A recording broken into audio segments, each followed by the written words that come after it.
opening of the Barclays Center Arena. Now, let me say that again. We are finally here to celebrate the grand opening of the Barclays Center Arena. Yeah, okay. And you know what? Here it is.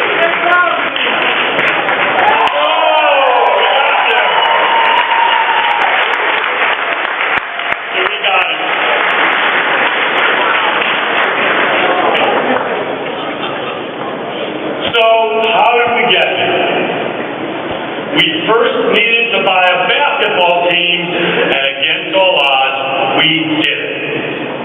We needed to find a location that had the very best transportation system in the world, and we did it. We needed to win 35 judicial decisions, and we did it. Now, this one's not so funny. We needed to survive the worst economic climate in 70 years, and we did it. And we needed to finance an arena when no one thought that was possible, and we did it. And we needed to keep our promise to bring the first sports team to Brooklyn since 1957, and we did it. And we even had to go through 4 state administrations, and we did it. And we needed to build for Brooklyn the most architecturally beautiful arenas in this country, and we did it. And we needed to build an entire infrastructure of train tracks, which cost over $250 million, and we did it. And you know what? I got the very best partner I could ever imagine, and I really needed him, Mikhail Prokhorov, and we did it.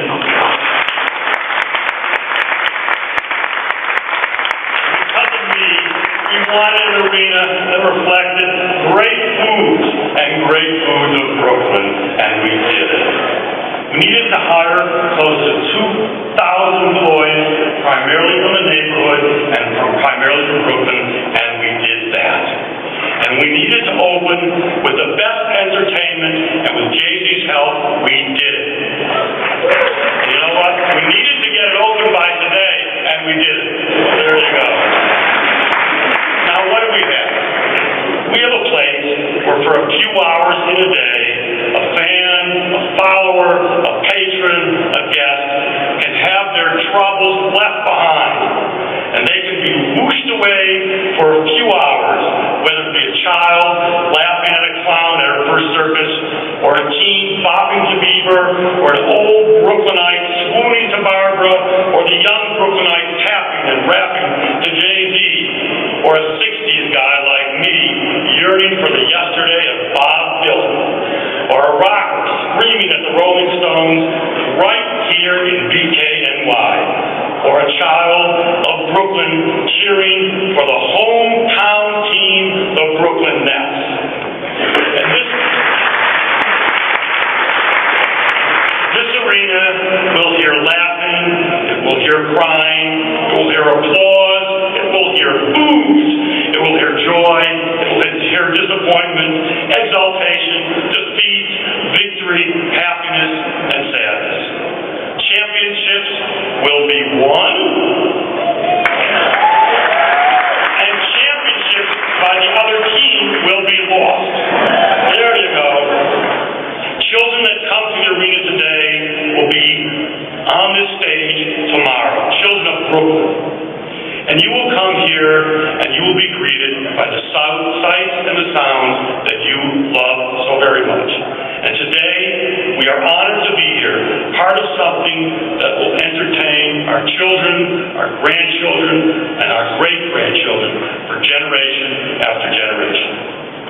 I use the word we because I did not do this. I did not do this. This was done by thousands of people. A borough president who had an idea and who didn't stop until it was done. A bank that kept its promise and stayed with us through an economic crisis. A basketball player named Darren, a coach, a general manager, and an owner never gave up until we had the best possible team. Community groups that held their heads high and stuck with the dream. My Forest City colleagues and my Nest colleagues who always found a way. The architects designed this icon. An NBA that worked so hard to make this happen. Thousands of union workers built and will operate this building. And a mayor who stuck with it despite very tough times. Those are the we's, not the me, who made this happen.